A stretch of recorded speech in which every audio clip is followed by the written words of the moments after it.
Cecil Hurt from the Tuscaloosa News. And Cecil, always great to have you on. Thanks for coming over and spending some time with us at the Ferguson. Did you find a parking place? I did. I did. I have a top secret pass. Do you really? No, I don't. You probably park underneath the Ferguson Center. I don't really, no. But I did find a place. So how have you been? Good. Congratulations to both of you. Thank you. Thank you very much. Wearing many hats these days, I know. I know, no doubt. How's fall practice been so far in your mind and the many years that you've covered the Crimson Tide?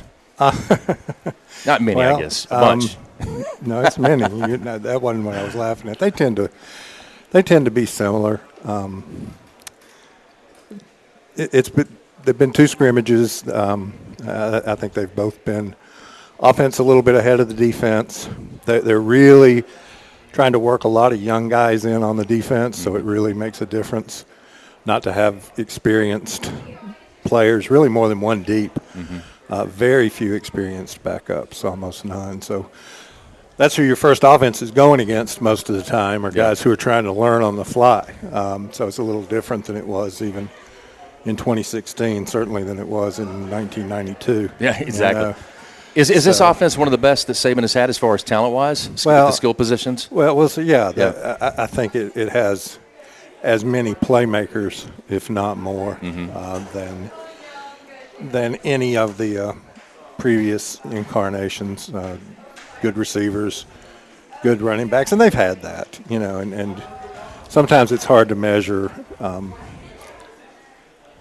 They're certainly deep at running back. Is Damian better than Derrick Henry, or is he better than Mark Ingram? Those are tough questions to answer, but they have good tight ends, good wide receivers, good running backs, guys that can play different positions, guys that create mismatches like Jacobs and Waddle. Yeah. So if they can distribute the ball and get it to them, it should be a really good big play offense. Now they'll still run the football. They'll still line up behind that offensive line and rarely go too tights, but with a traditional tight end or an H-back in there a good bit of the time. So it certainly could be exciting, yeah. Hey, Cecil is someone who made multiple appearances on training days, and you did a great job on that, ESPN training days. It's multiple now. I knew there was one. That was enough for me. But thank you. Why do you think Coach Saban why do you think he gave the green light to training days? I think that it was a combination of recruiting, first of all, a recruiting commercial, taking advantage of that kind of exposure. And I think Bo and his crew do a great job. I'm not saying that they didn't get some behind-the-scenes stuff and so forth, but I think they had some editorial control over what happened.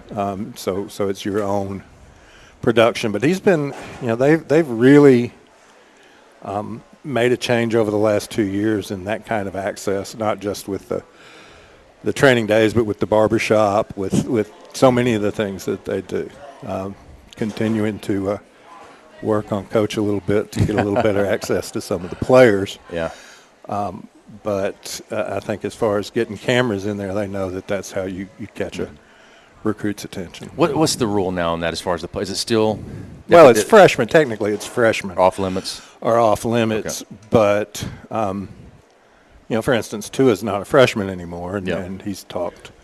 I mean, they talk in the playoff format because everybody's open during the playoffs.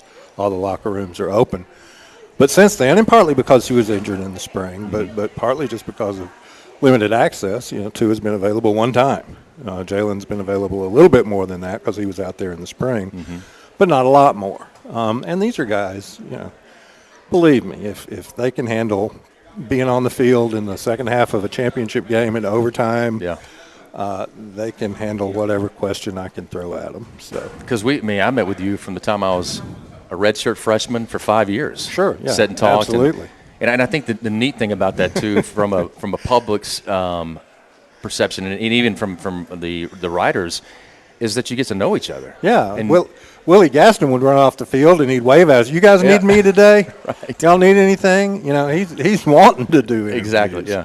And you did usually want to talk to Willie for a story, but yeah, it's just different, and that's why I have so much of a different relationship with you or with Cornelius or with Derek before he passed than I do with the guys who come out now. Because even when we see them, it's not that we hung out at the dorm or anything like that, but we had pretty regular access and could talk to y'all for 15, 20 minutes. And I think it was good for us. I think it was great for us.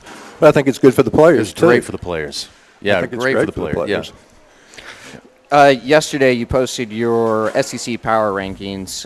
Just go over them real quick. Alabama 1, Georgia 2, nothing Auburn controversial, 3, so they'll be easy to remember. Mississippi State 4, Ole Miss 5, South Carolina 6, Texas A&M 7, LSU 8, Missouri 9, Florida 10, Kentucky 11, Tennessee 12, Vandy 13, Arkansas 14. Okay, given all of that, aside from Alabama, what's the most intriguing team to you in the SEC as we begin the season? Well, I think the most intriguing team on the first weekend is LSU and how they play against Miami. And, an interesting matchup, Ed Orgeron versus Mark Richt, two teams that have good athletes on both sides that are in prime recruiting areas. And LSU's in a little bit of a schedule fix if they don't win that game because they've got Auburn 2 weeks after that, and then it's Texas A&M, it's Alabama, it's Mississippi State. Their crossover game is Georgia, which is no bargain for them. They're at Florida again because of all that hurricane shuffle. So it's conceivable that Alabama could roll in there in November and LSU be 3-5. I mean, I'm not saying that's going to be the case, but they got to find some wins somewhere, or that is going to be the case. So that's the most intriguing team to me on the first weekend. If they're sitting at 3-5, I mean, Orgeron is. He's in big trouble. He's toast even at that point. I mean, Nick's going down there with an extra rental car to bring the recruits back. That's right. If they win, we'll just stop off at your house, your house. Come on. I think Auburn and Washington's a great first weekend game, but I think both those teams are going to be good regardless of which one wins. On Saturday, I think both those teams will go on to have a good year. It's just two good teams playing each other. LSU, I don't know. I don't know. So, where do you put Mississippi State right now? I mean, some people think they might be better this year than they even were last year, even with a new coach. Without knowing the coach, other than knowing that he was successful at Penn State. Right.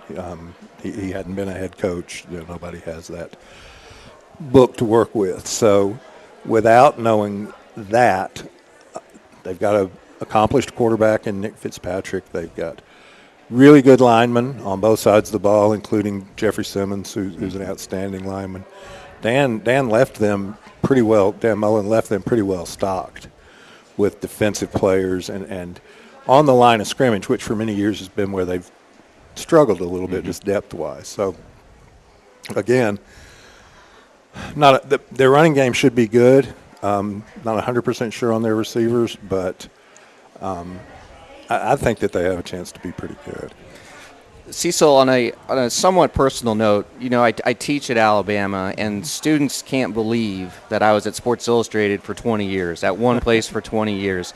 And when I moved down to the South, moved down to Alabama from New York City in 2004, I remember Jack McCallum, who's a senior writer at Sports Illustrated, he said, you better get to know Cecil Hurt because he knows Alabama football like anyone.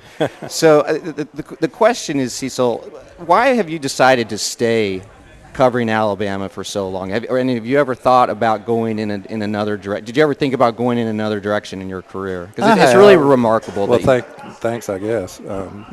Certainly have made no progress, which I guess is at least you're not losing ground, But you're one of the top brands in sports. Well, it's an interesting thing, and Lars knows this, and Lars knows a lot of people who are like this, who are great reporters, and they started a place the size of Tuscaloosa, and then they go on, up a niche, and then they go somewhere, and they're the NHL beat writer for the Avalanche or the Roadrunners or whoever the franchise that's coming through happens to be, and then they get on another beat, and you either get to what is quote unquote a national level, or you work really hard, you move around, and the editor comes in there to you one day and says, "Man, great assignment for you this week. You got Alabama football. You know, you got Alabama versus LSU or Alabama versus Tennessee, which I get every week. You know, every week. So,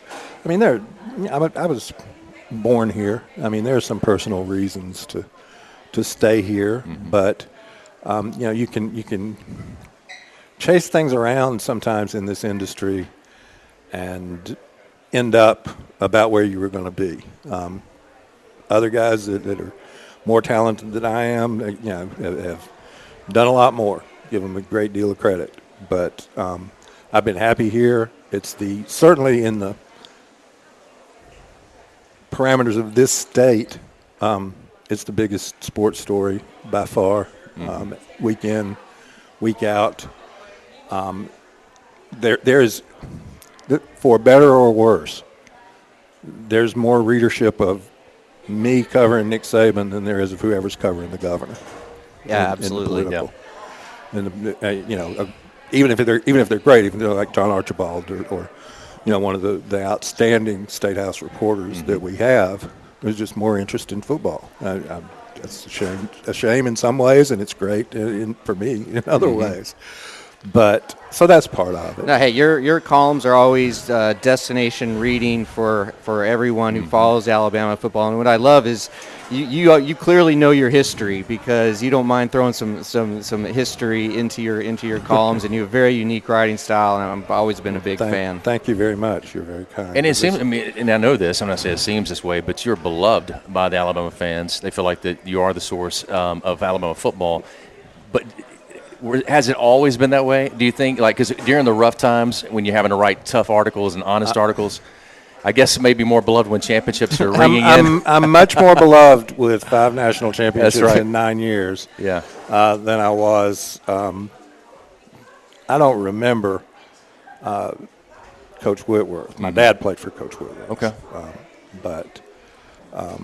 So it's been a lot of success here. But people like stories with happy endings, you know, and for them, a happy ending is more points on Alabama's side on the scoreboard than the other. But now sometimes that's not the case, and sometimes it is the case, and it's still not right. You know, you have to know what's going on behind the scenes as well. It's not going to last, is what I'm saying. So the one thing I'll say, this is a highly involved, highly interested, in football terms, highly educated audience, and they know when you try to pull the wool over their eyes, and they will hold you accountable. So you got to tell them the truth, you know, because they're going to figure it out. Cecil, always great to spend some time with you. Sure. Thanks for coming by. Sure. And Good hope luck. it wasn't Call too me much. anytime.